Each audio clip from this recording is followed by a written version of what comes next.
Brasília, 19 horas.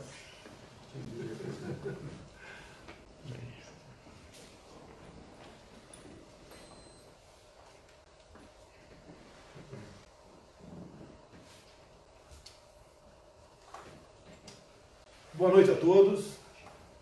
Em Brasília, 19 horas.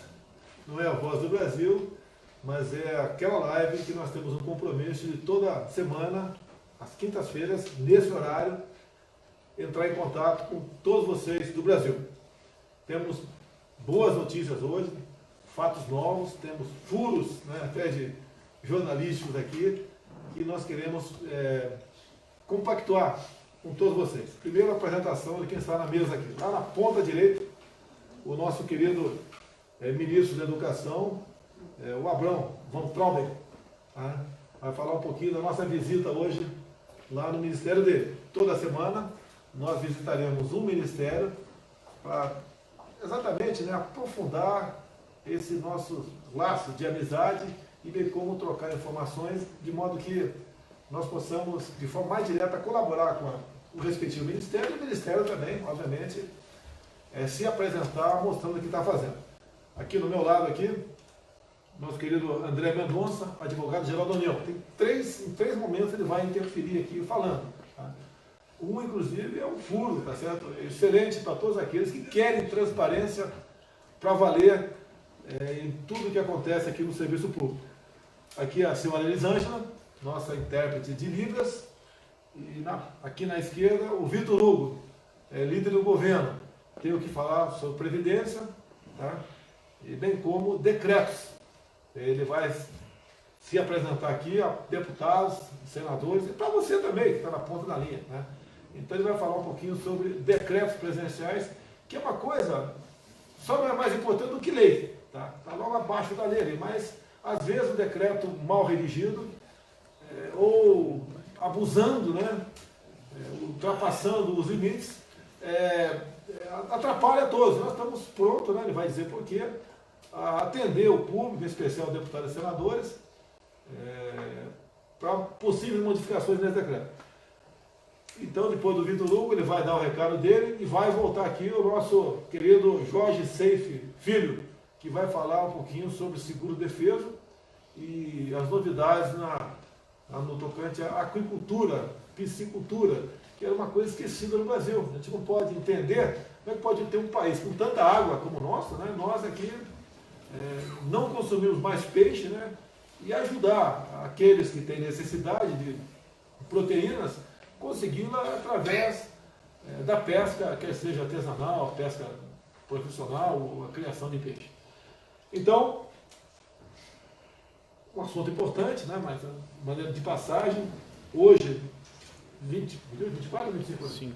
25 de abril, eu queria cumprimentar aqui os policiais civis e militares e outros do Brasil nessa operação PC-27, né, em todo o Brasil, onde quase 4.000 pessoas foram detidas. Então, um trabalho das nossas polícias que nos orgulha a todos. E dizer a todos vocês, né, há poucos dias, a imprensa noticiou que no primeiro trimestre desse ano, o número de homicídios no Brasil caiu aproximadamente 25%. Tivesse aumentado, de quem seria a culpa? De quem? Minha. Diminuiu, não quero louros de nada. Eu quero cumprimentar e louvar e agradecer o trabalho de todos os policiais civis, militares, PF, PRF, bombeiros, tá? Guardas municipais, todos, e com toda certeza, né, o trabalho de todos vocês envolvidos, bem como governadores. Olha só, o estado que menos morte teve, né, em relação ao mesmo período do ano passado foi no Ceará. Então esteve lá presente a Força Nacional, com toda certeza o governador, que é do PT, o Camilo do PT, né, também está fazendo seu trabalho. Não temos aqui nenhum problema em elogiar o governador, independente da coloração política partidária dele, mas diminuiu o número de mortes violentas. A gente fica muito feliz com isso, com toda certeza. Tem a participação do governador também. Conversei com ele a questão de um mês e pouco atrás, daquele problema sério que teve no Ceará, e muita coisa temos em comum. E pretendemos ajudar os governadores de maneira geral no que for possível no combate à violência. E nós precisamos dos governadores, né? Ajudem o Sérgio Moro a aprovar a sua lei anticrime, o seu projeto de lei anticrime, que está na Câmara dos Deputados. Então, rapidamente aqui, passando a palavra para o nosso Vitor Hugo aqui, o nosso líder do governo na Câmara dos Deputados. Bom, boa noite a todos. O presidente nos orientou a estar abertos na liderança do governo na Câmara para receber sugestões de parlamentares, deputados federais, senadores e também da população brasileira como um todo, através dos deputados ou diretamente, para alterar decretos que são como se fossem leis, mas que editados pelo presidente, assinados pelo presidente, para atualizar, para resolver problemas regionais. Então, quero só me colocar à disposição, orientado pelo presidente, para receber essas sugestões. Vai haver uma análise jurídica e o presidente se comprometeu em dar uma resposta em até 3 semanas para o sim ou para o não. O presidente fala da Previdência já? Em relação à Previdência, nós tivemos aí uma grande vitória do Brasil essa semana, com um trabalho muito interessante, muito profícuo, aí, muito feliz do Felipe Francischini e do Marcelo Freitas, 2 deputados federais que foram presidente e relator na CCJ, na Comissão de Constituição e Justiça da Câmara dos Deputados, e que aprovou a admissibilidade da PEC da nova Previdência. Tem que fazer uma referência muito especial também ao presidente da Câmara, Rodrigo Maia, que tem feito um trabalho também de articulação para que essa proposta avance, uma proposta que vai ser muito boa para o país, e também do ministro Onix, que ajudando também na articulação tem feito um trabalho muito interessante. Agradecer a todos os deputados que votaram por essa admissibilidade, houve uma convergência muito grande, nós aprovamos com 48 votos favoráveis a 18, na última tentativa foi 31 a 20, então estamos avançando para construir essa nova Previdência. Vamos começar agora, para terminar, os trabalhos na comissão especial, e eu queria parabenizar o deputado Marcelo Ramos, um advogado do partido do PR do Amazonas, que é o presidente da comissão, e o relator, o deputado Samuel Moreira, do PSDB de São Paulo, que temos certeza farão um excelente trabalho. Ele falou em decreto, nós estamos abertos. Quem achar que tem algum decreto aqui que pode ser aperfeiçoado, estamos à disposição para receber essas sugestões. Obviamente, nós analisaremos esse especial junto à Secretaria de Assuntos Jurídicos e, se for o caso, a gente, em 2, 3 semanas, corrige o decreto. Por exemplo, um decreto que foi corrigido no dia de hoje, foi votado no dia de hoje, mas não foi correção, foi uma sugestão. Anualmente, nós aqui no Brasil, via decreto, nós fixávamos o horário de verão, um determinado período. Então, por exemplo, o deputado João Campos nos procurou e trouxe argumentos pelo fim do horário de verão. Nós analisamos essa sugestão do João Campos, submetemos a apreciação do ministro da Minas e Energia, que é o Almirante Bento, e ele nos informou tecnicamente que esse horário de verão não era mais necessário, porque o pico de gasto de energia está dando atualmente por em torno de 15 horas. Então não trarei nada a redução do consumo de energia. E a parte outra tem a ver com a saúde, com o nosso relógio biológico, a conclusão do nosso pessoal que nós consultamos nesse sentido, que assim, 1 hora, para muita gente, atrapalhava o seu desempenho, ou seja, atrapalhava a sua vida, ele ficava mais cansado no horário que devia estar trabalhando, e tinha problema. Então, a decisão nossa, não só ouvindo o João Campos, bem como todos os parlamentares que estiveram até presentes hoje por ocasião da votação do decreto, que eu faço questão de citar o nome aqui, então nós assinamos com esse pessoal que tinha proposta nesse sentido, que é o Charles Fernandes, da Bahia, o Luiz Nishimori, do Paraná, Luiz Ovando, de Mato Grosso do Sul, e o delegado Valdir, de Goiás. Então, esse ano, não teremos um horário de verão. E do que depender da gente, e da população, que todas as pesquisas que fizemos na internet, dava sempre acima de 70% o número de pessoas que votaram pelo fim do horário de verão. Mais uma coisa? Não só. Obrigado aí. Me permite a brincadeira, o homem do fundo do mar aqui, o nosso Jorge Seita, daqui a pouco ele vai falar aqui do lado aqui. Eu vou passar agora, tem 3 intervenções aqui do nosso querido André Mendonça, que é o ministro da Advocacia Geral da União. O que é que você procura um advogado, para que é? É para te defender. Quem é que defende a mim e os poderes legislativo e judiciário no primeiro momento? É o nosso André Mendonça aqui. Deixo claro que essa questão no Supremo, que eu ia falar agora, que envolvia uma censura, a revista Cruzoé, que não tem nada a ver com o mérito da questão, nada a ver. Ele estava defendendo lá, como advogado-geral da União, o direito de o ministro do Supremo propor, né, abrir um inquérito, levando-se em conta o regimento interno. Então, nada a ver com o mérito. Ele foi muito criticado. Alguns acharam que eu havia determinado para ele, quer dizer que aqui não tem patrão e empregado.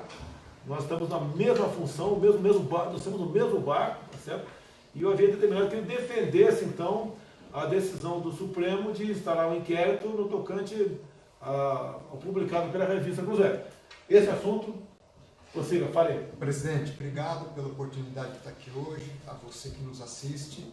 É uma oportunidade de esclarecer. Há uma confusão. Muita gente pensa que a AGU só defende o Executivo. Não é verdade. A AGU, pela Constituição, tem que defender o Executivo, o Legislativo, o Judiciário, o Tribunal de Contas da União, o próprio Ministério Público Federal. Nós, por exemplo, hoje representamos e defendemos o Deltan Dallagnol numa ação de indenização em que o ex-presidente Lula moveu contra ele. A AGU que faz a defesa do Deltan. E no caso do Supremo, nós não entramos no mérito para saber se havia uma censura ou não. Não era papel da AGU. A AGU não atua no inquérito. Quem atua no inquérito é na área criminal. A AGU ela foi intimada para se manifestar no sentido de analisar se o presidente do Supremo pode ou não instaurar um inquérito. E é nesse sentido que nós nos manifestamos. Como o regimento interno do Supremo tem força de lei e o regimento prevê que o presidente pode instaurar um inquérito, nós fizemos a manifestação nesse sentido. E o que nós esperamos é que o Supremo, em breve, possa definir isso com mais clareza, para que toda a sociedade tenha a resposta final do próprio Supremo Tribunal Federal. Então foi nesse sentido que nós nos manifestamos. É consenso de todos que a liberdade de imprensa é um valor inegociável. E nós não entramos nessa questão. E o próprio ministro Alexandre de Moraes reconheceu e revogou a sua própria decisão. Então foi uma manifestação técnica num dever institucional e constitucional que a AGU tinha que fazer naquela situação específica. Parabéns, e mais duas oportunidades ele vai falar. Essas outras são novidades aqui, que com toda certeza você vai gostar da notícia aqui. Recebi hoje pela manhã a menina Yasmin, de 8 anos de idade, a mesma idade da Laura. Você se lembra, por ocasião da Páscoa, que nós comemoramos aqui, quando eu cumprimentei a garotada, em dado momento eu perguntei ali, né? Quem é Palmeiras aí? Quem é palmeirense? Tá? E a menina falou que não era, e não me cumprimentou, obviamente. Ela é flamenguista, tá? E lamento o Flamengo ter perdido ontem o jogo 2-1, lamento, tá certo? E como brasileiro, eu torci para o Flamengo, pode acreditar que é verdade aí. Então, recebi a visita, apresentei com a camisa do Flamengo, está presente o pai, a mãe, tinha uma advogada também. E no sábado, né, nós visitaremos lá na estrutural, está previsto, a família da menina, porque ela sofreu realmente muito, porque teve muita gente que entendeu que ela não tinha educação ou não me cumprimentar. Outros não gostaram porque o pai falou publicamente que votou em mim. Então, essa confusão toda sobrou para uma menina de 8 anos de idade. Recebi um áudio, não sei se é da professora dela ou da diretora da escola, contando o drama dela, saindo na escola. Tá? O Estado de São Paulo fez a matéria, equivocada. As demais órgãos de imprensa republicaram isso aí, foi uma coisa aqui que repercutiu no Brasil todo. Me compararam até com aquela menina do tempo do Figueiredo, e com todo respeito, não só a menina do tempo do Figueiredo, nem como essa de 8 anos de idade. Qual a maturidade política essa menina tem para saber se vai cumprimentar eu, o que eu defendo, o que eu penso? Lógico, tem muita criança com essa idade já tem uma certa maturidade, entende das coisas, mas não com a profundidade que nós aqui, já com maior de idade, tem. Então nós visitaremos essa menina e o objetivo da visita é exatamente desfazer esse mal entendido pelo Estado de São Paulo, que pese o jornal do Estado de São Paulo, algumas horas depois, ter desmentido o assunto, reconhecer seu erro, mas é o tal negócio, o desmentido fica, pouca gente tem acesso, né? E os demais órgãos de imprensa, pelo que eu vi, não foram da mesma linha. Você procura no site hoje em dia, a não ser o Estado de São Paulo, quase todos os outros dando a matéria como publicada, não tem que se retratar de jeito nenhum. Então, nós vamos lá buscar desfazer realmente essa tremenda injustiça que foi feita com uma criança menor de idade. Quando você fala em liberdade da imprensa, tem que ter liberdade da imprensa, mas um fato como esse, expondo publicamente a imagem de uma criança que está protegida pelo Estatuto da Criança e do Adolescente, isso não pode acontecer. Já entrei em contato com uma repórter do Estado de São Paulo, pode nos acompanhar nessa visita, a ideia nossa não é retalhar ninguém, é buscar uma maneira de fazer com que essa menina se sinta feliz e volte a frequentar a sala de aula como qualquer outra criança. Bem, vamos abrir um espaço aqui para o nosso Abraham Van Traub, né, o novo ministro da Educação. Hoje visitei o ministério dele, fui muito bem recebido lá. Conversamos com todo o primeiro escalão, tinha umas 15 pessoas. Foi mais ou menos 30 minutos de conversa, de troca de informações.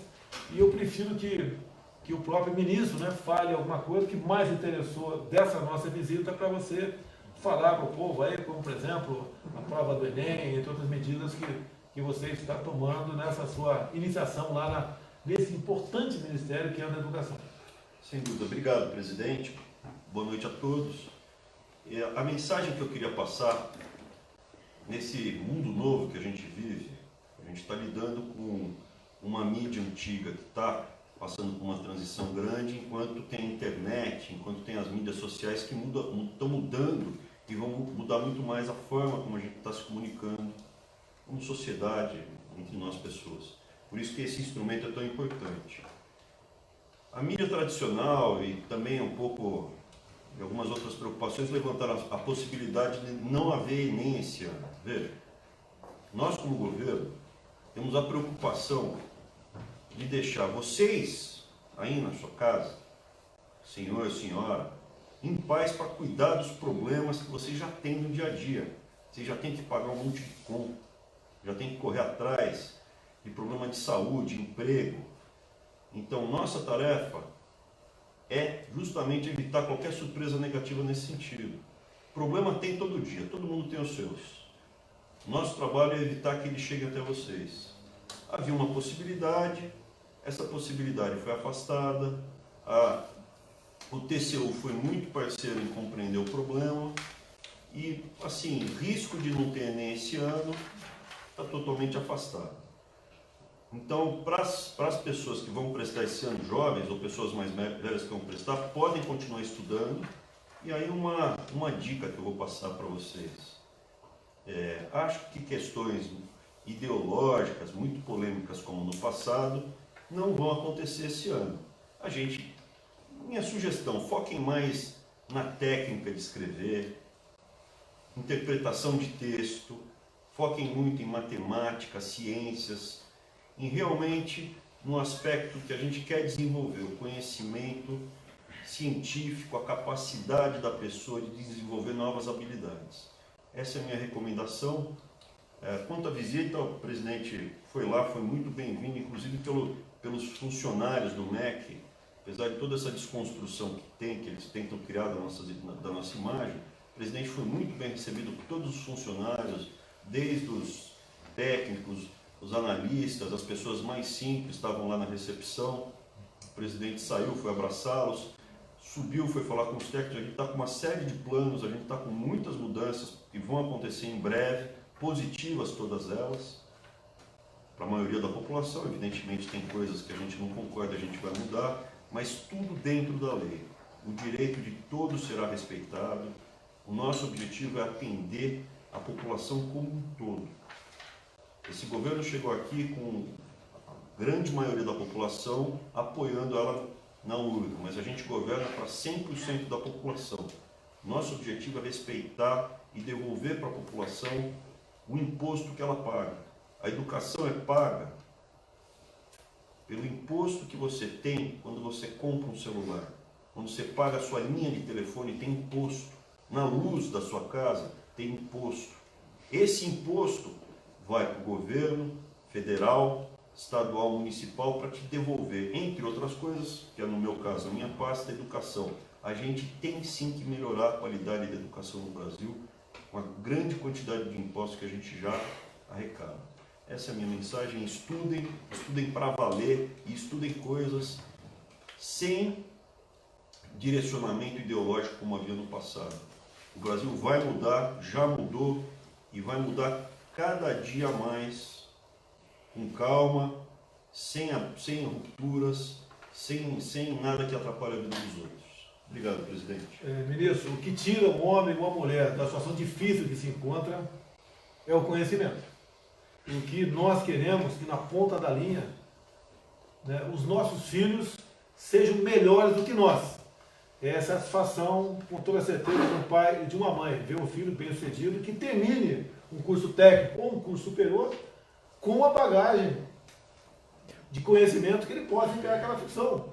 E em grande parte, hoje em dia, ou em parte considerável, tem muita gente terminando aí um curso superior para botar um papel na parede escrito apenas diploma. Isso não é o importante. O importante é a pessoa realmente saber fazer aquilo. Deixo claro que no passado eu fiz um curso técnico, né? Eu estava nativa no Exército Brasileiro ainda, para consertar televisão e geladeira. Até uma vez encontrei um colega mais moderno no curso, ele perguntou: o que você está fazendo aqui? Eu falei: o mesmo que você, pô. Não vim aqui para fazer nada a não ser isso daí. Por que eu fui fazer esse curso? Porque o tenente do Exército não ganhava bem, tá ok? E eu ficava revoltado quando estragava a geladeira, o cara ia lá em casa e cobrava de mim o equivalente a um dia de trabalho. Então eu fui aprender a consertar a geladeira, que com todo respeito aos profissionais, não tem dificuldade, bem como máquina de lavar roupa. Digo mais, ao prezado ministro Abrão, se eu hoje em dia fosse exercer essa profissão aí fora, eu ia ganhar muito, mas muito mais do que gente que tem um curso superior, com todo respeito ao curso superior que fez. Presidente, eu concordo 100% com isso. E acho que a função do governo é respeitar o dinheiro do pagador de imposto. Então, o que a gente tem que ensinar para as crianças, para os jovens, são, primeiro, habilidades de poder ler, escrever, fazer conta. A segunda coisa mais importante, um ofício que gere renda para a pessoa, bem-estar para a família dela, que melhore a sociedade em volta dela. O Japão, que é um país, na nossa viagem a gente viu isso, presidente. O Japão, que é um país muito mais rico que o Brasil, ele está tirando dinheiro público do pagador de imposto de faculdades que são tidas como faculdades para uma pessoa que já é muito rica ou de elite, como filosofia. Pode estudar filosofia? Pode, com dinheiro próprio. E o Japão reforça o quê? Esse dinheiro que vai para faculdades como de filosofia, sociologia, ele coloca em faculdades que geram retorno de fato, enfermagem, veterinária, engenharia, medicina. Mas, de novo, presidente, quem está nos cursos atuais não precisa se preocupar, nada vai ser, o direito deles vai ser respeitado, tudo segue vida normal, gente. Não se preocupe, a única coisa é que uma orientação, nós aqui podemos falar, não concordamos com várias coisas que foram feitas nos últimos 20 anos. Por isso que o Brasil está longe do potencial dele. E é isso que começa a mudar. O ministro da Educação tem o seu Twitter, eu não ouso falar aqui, não ouso. Tá difícil para mim. Tá, okay? É quase uma estação de rádio, hein? Olha que eu sou de artilharia, tá difícil. Imagine as outras armas irmãs aí. E já que ele falou em Japão, tivemos lá, nós vamos estar no Japão daqui a algumas semanas, no encontro do G20, e já estou me preparando, que na vez passada não consegui. Eu quero comprar bijuteria de nióbio. Olha que ponto nós chegamos, né? Só nós temos. Agora, detalhe, uma aliança igualzinha essa aqui, a minha é de ouro, está mais ou menos R$3.000. Uma aliança dessa daqui de nióbio está em torno de R$4.200, né? 40% mais caro. Por que isso daí? Olha só, olha o preço que nós exportamos o nióbio para bijuteria. Sem falar que se usa já em países que tem muitos abalos sísmicos aí, em vez de ser uma liga de aço apenas, ferro, aço na estrutura de prédio, já tem a liga nióbio, porque ele é mais resistente, é mais flexível. Olha aí a China construindo gasodutos, fez tudo agora, há pouco tempo, de 9.000 quilômetros de gasoduto nesse sentido. A Alemanha está usando nióbio no chassi de carro, e como disse agora há pouco aqui, ele é mais rígido, né? É mais rígido não, ele é mais resistente, tem uma certa flexibilidade, seria como o primeiro airbag nesse sentido. E detalhe, como é mais forte, você usa menos, e consequentemente o carro é mais leve. Em sendo mais leve, você gasta menos combustível para levá-lo num destino semelhante ao nosso carro aqui, é bastante pesada. Então está aqui o Twitter do nosso ministro. Tá? Antes de passar aí para o Safe, vou voltar aqui, não é o assunto, todos são importantes, né? Mas o terceiro mais importante é deixar para o final aqui do André Mendes. Olha só, ele é um advogado, certo? Tem um partido político, para a gente não polemizar, não vai dizer o nome, não é o caso, tem uma ação no Supremo questionando a questão de jogos de azar. É uma contravenção hoje em dia. O partido, ao questionar a questão da contravenção, ele quer legalizar o jogo no Brasil. E o nosso ministro aqui, nosso advogado, partiu para apresentar a sua posição, que é a posição do governo, em última análise, mas nada imposto da minha parte, nessa questão. E a questão mais importante, que ele mais levou em conta lá junto ao Supremo, é que se tiver que deixar de ser contravenção, que seja feito, cadê o Vitor Hugo? Não está mais aqui não, né? Que seja feito pela Câmara e pelo Senado, que elegidos somos nós. Nós não consideramos justo, tá certo? Que o Judiciário legisle essa questão. Bem como ele, há pouco tempo, e foi muito elogiado, defendeu uma posição que não é do governo por coincidência, mas questão de direito, quando o Supremo está em votação, 54-0, eles querem tipificar a homofobia como se racismo fosse.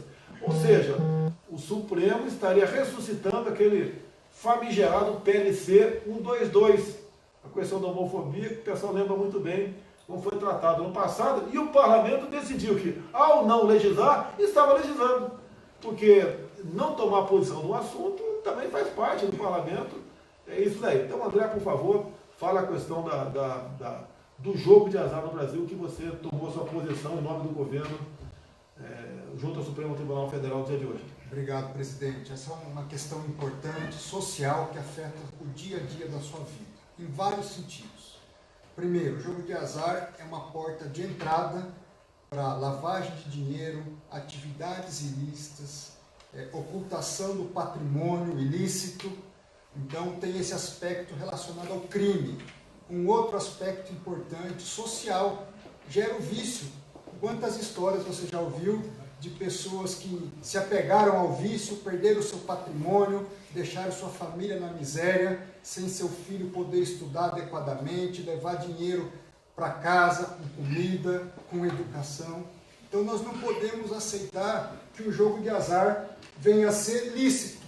E foi isso que nós nos opusemos no Supremo Tribunal, defendendo que há uma ilegalidade no jogo de azar.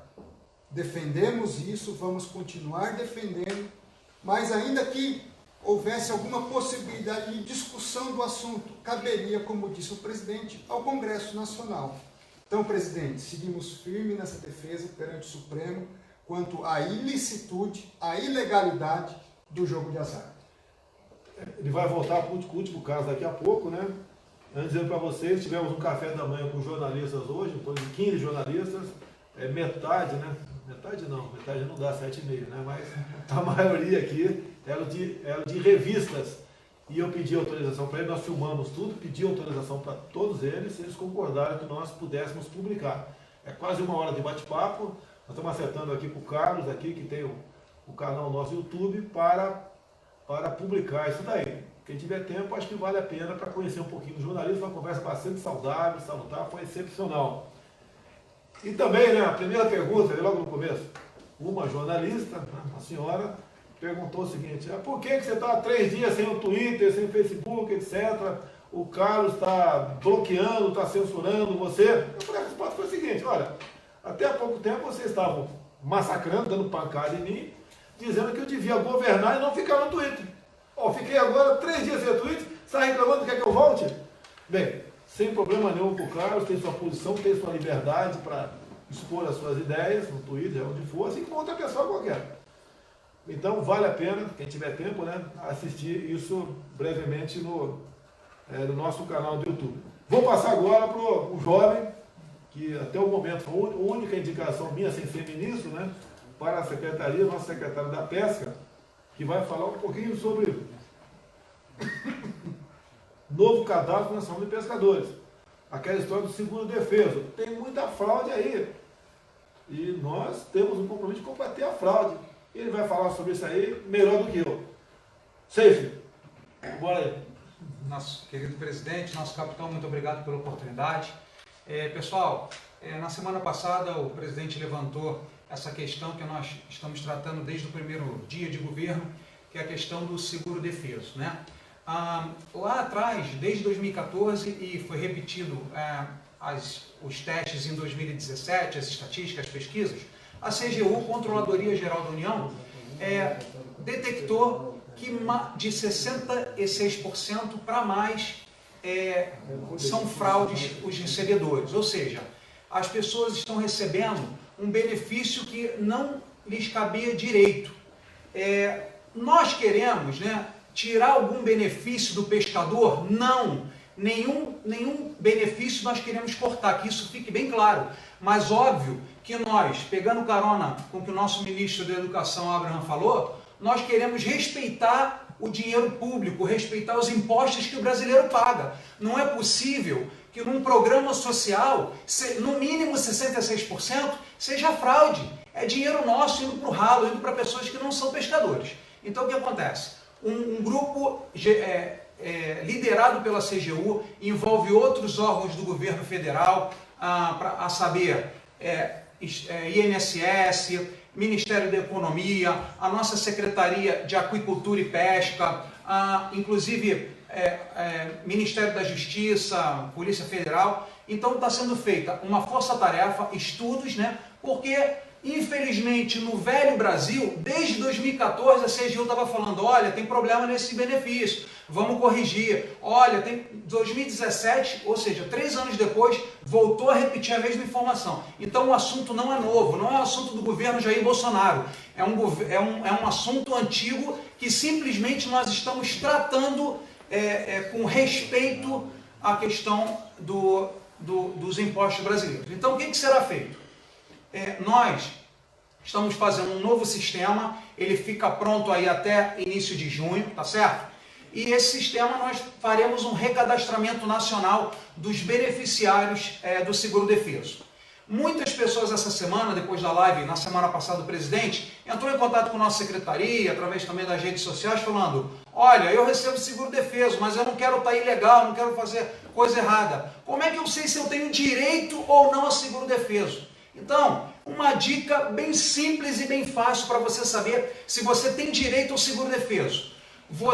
A sua principal economia é a pesca, você é pescador, você é pescador artesanal, você depende da pesca para viver? Ou você é médico, né, como nós vimos aqui no banco de dados, é médico, é dentista, infelizmente aí militares, prefeitos, vereadores, mecânicos, uma série de pessoas, inclusive existem colônias de pescadores, pasmem vocês, em lugares que o pessoal não tem nem água para beber. Então nós precisamos tratar. Para vocês terem ideia, eu acho que o trabalhador mais jovem do Brasil é pescador, porque nós temos no nosso cadastro pessoas com 7 anos de idade recebendo seguro-defeso, e eu acho que a pessoa mais velha do mundo é brasileiro e é pescador também. Tem uma pessoa lá no nosso cadastro com 148 anos de idade recebendo seguro-defeso. Isso seria cômico se não fosse trágico, se não fosse o desrespeito com o dinheiro público. Então faremos esse recadastramento, né? E queremos dar oportunidade, não queremos fazer caça às bruxas, não queremos trazer problema para o cidadão de bem.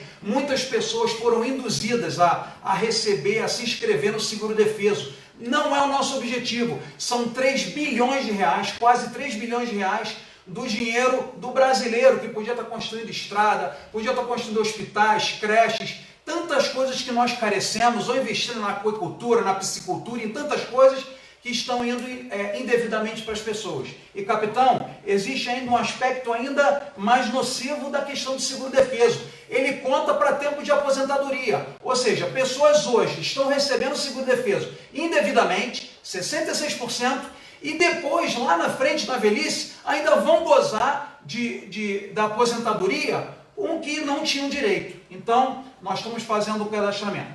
As pessoas que estão nos ouvindo falando, Jorge, como que nós fazemos então?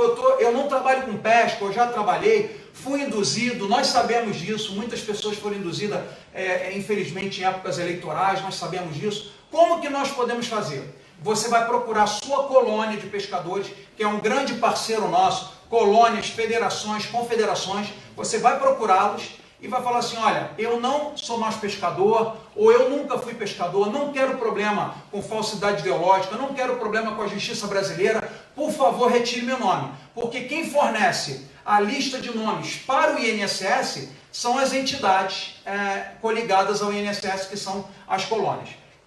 Respondi, capitão, alguma dúvida mais? Nós temos informações não comprovadas ainda, que pelo que parece, um estado, o respectivo governo, governador, tinha senha direta. Ele botava aqui bem entendido. São 4 meses, segundo a defesa, é isso? Tem até 6 meses. Vamos fazer de conta que são 4 meses. Então, uma família com 3 pessoas, entrando no seguro-defesa, tá, passa a ganhar o equivalente a um salário mínimo durante o ano todo. E nós temos a obrigação de zelar pelo recurso público e combater isso daí. Eu fui muito atacado durante a minha campanha, dizendo que eu ia acabar com o seguro-defesa. Tá? E, por coincidência ou não quero entrar em detalhe aqui, mas eu perdi apenas num estado do Brasil, tirando a região Nordeste, perdi. E exatamente nesse estado que eu perdi as eleições lá, é o estado onde tem o maior número de concentração de beneficiários do seguro-defesa. Então você pode ver, usa-se inclusive dinheiro público. Se eu pago R$10 para você votar em mim, por exemplo, tá? Alguém me filma aí, paguei R$10 para votar em mim para candidato a vereador. Com toda certeza eu vou perder meu mandato. Agora, gente gasta, está quase 3 bilhões a despesa. Quase 3 bilhões. Está quase 3 bilhões a despesa com seguro-defesa, ou seja, quase 2 bilhões é fraude, e com essa grana se comprava, muita gente se comprava assim, eleição, reeleição para vereador, deputado federal, senador. Digo mais ainda, Paraty, Rio de Janeiro, quando deu aquele episódio comigo lá atrás, que me acusaram lá de crime eventual, que eu fui autuado num dia e hora que eu tinha metido o dedo no painel de presença aqui em Brasília, então eu não estava lá. Teve uma confusão, teve um vereador de Paraty que me atacou muito, e eu, de modo errado, ele levantei que esse vereador em Paraty, acreditem, você não vai acreditar agora, você criou um seguro-defeso municipal. Então o pessoal de Paraty, quem porventura recebe um seguro irregular, está até duplicado, o da União e municipal, eu não quero problema para vocês. Nós queremos é que acabe aí essas pessoas que porventura estejam recebendo seguro-defesa de forma irregular. Capitão, só para complementar uma pequena informação que eu acabei me lembrando. Pessoal, 70% hoje dos brasileiros usam internet. 70%, essas são as estatísticas. No entanto, o pessoal de pesca, de ribeirinhos, pessoal dos rincões do Brasil, muitas vezes não tem conhecimento, não tem acesso à tecnologia. Então, muitas pessoas também estão perguntando, e quem vai fazer esse cadastro? O cadastro será mediante as colônias, federações, confederações, e no futuro você também vai poder, o pescador vai poder fazer o seu autocadastro. Hoje, quando você vai declarar seu imposto de renda, você não pode fazer seu advogado, seu contador, seu irmão. No futuro, mas um futuro breve, não estou falando um futuro muito distante. Ainda esse ano, o pescador também poderá fazer, se assim o preferir. Mas nós, enquanto governo federal, permaneceremos com os convênios, com as colônias, federações e confederações, com um único detalhe. Nós começaremos o recadastramento pelas colônias, federações e confederações, que por sua vez tem que voltar a fazer as atas de reunião, tem que fazer as diretorias de novo, todo o rito, que eu não sei de cabeça, mas vocês bem o sabem, porque existem algumas dessas entidades que não fazem suas eleições e não têm sua diretoria eleita há muito tempo. Por que nós vamos começar o cadastro por essas entidades? Porque elas serão responsáveis pelas pessoas que forem beneficiárias. Então, a pessoa que se declarar pescador vai ter que responder, porque é uma autodeclaração, hoje é um autodeclaratório, e as colônias que conhecem quem realmente são pescadores e pescadoras e quem não são. Capitão, minha parte era essa. Mais 2 assuntos para encerrar a live aqui. Todo final de feriadão é comum você assistir nas televisões, ver nos jornais, ouvir nas rádios, o número de acidentes bem como o número de mortes. Bem, nesse último feriadão da Semana Santa, tivemos 11% a menos de acidentes e 28% a menos de mortes. Se não fosse o contrário, o majorado, quem seria o responsável? Quem? Com toda certeza eu. Por que isso daí eu falaria eu? Porque nós tomamos uma decisão junto ao nosso ministro da Infraestrutura, o Tarcísio, de nós não mais aceitarmos a proliferação de radares pelo Brasil, que é um caça-níquel, que é a indústria da montagem. Então ele estava na sua frente, quando eu conversei com ele, há um pouco mais de um mês, 8.000 e poucos pedidos de novos radares pelo Brasil. Mais 8.000 e poucos. O negócio é redondo, né? Sentiu que é redondo. Então eu conversei com o Tarcísio, está arquivado isso aí. A decisão junto a ele é que os contratos em rodovias federais, por favor, rodovias federais, tá certo? Nós não vamos renovar esse contrato e vamos botar um fim, de forma drástica, na indústria da multa. Talvez, né, algumas rodovias que já foram retiradas, não foram instalados radares, tenha essa repercussão positiva na questão de menor número de acidentes e mortes no Brasil. Bem, o último assunto, acho que muito importante, né, é do nosso André Mendonça. Temos aqui um parecer da Advocacia Geral da União. O parecer é feito por ele, e quando o presidente assina e é publicado no Diário Oficial da União, ele praticamente tem força de lei, é isso? Tem efeito vinculante, presidente, ou seja, toda administração pública federal vai ter que seguir as orientações do parecer. O que eu falei durante a minha campanha, antes da campanha também, né? Nós temos que ser transparentes. Quantas vezes eu falei de caixa preta do BNDES? Tá? Tem melhorado o BNDES? Tem melhorado sim. Tá? Mas nós queremos algo que seja aberto a toda a administração pública. Não pode mais ter aquela história de, olha, isso não pode, esse ministério, ou esse banco oficial, esse estatal, não pode.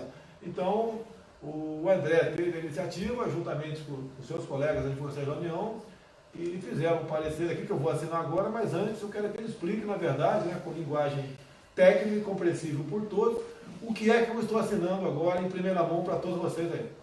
Presidente, é um parecer relevantíssimo, importante, que tem o viés de mudar a vida de muito do que o cidadão brasileiro vem vendo hoje, que é a corrupção. Durante muito tempo, os órgãos de controle, aquele que fiscaliza o dinheiro público, o Ministério Público, o TCU, a Controladoria Geral da União, a Polícia Federal, todos esses órgãos não tinham acesso livre ao dinheiro público, ao dinheiro que era empregado na escola, na saúde, na educação. O que nós estamos dizendo com esse parecer, presidente? Que a partir da assinatura do senhor, publicado em Diário Oficial, todos os órgãos de controle, Polícia Federal, Tribunais de Contas, eles vão ter acesso livre ao dinheiro público.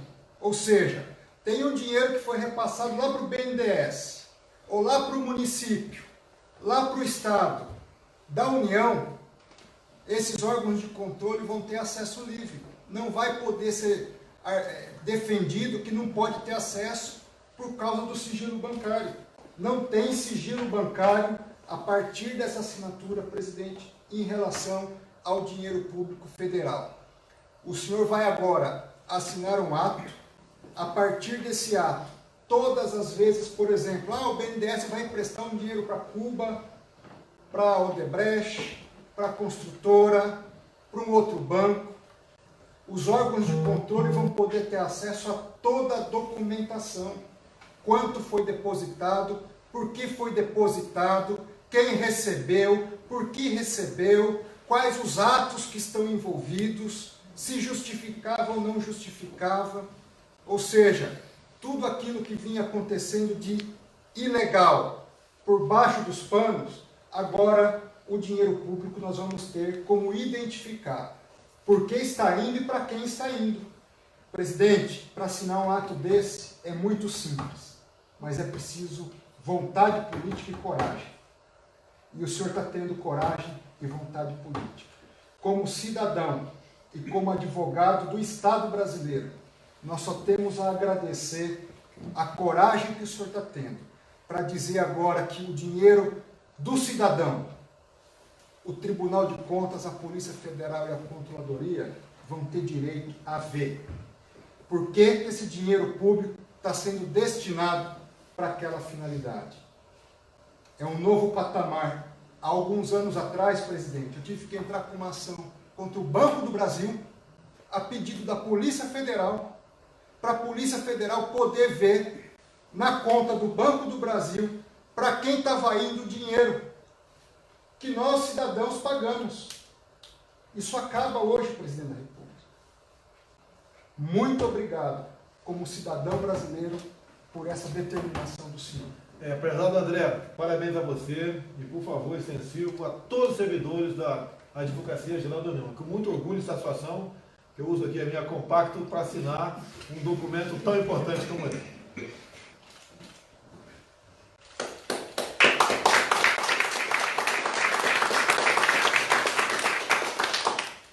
Prezado Abrão, ministro da Educação, André, Advocacia Geral da União, Elisângela, Vitor Hugo, que saiu daqui agora há pouco, prezado Jorge Seif, que tem idade para ser seu pai, e você, como jovem, faz um brilhante trabalho na Secretaria da Pesca.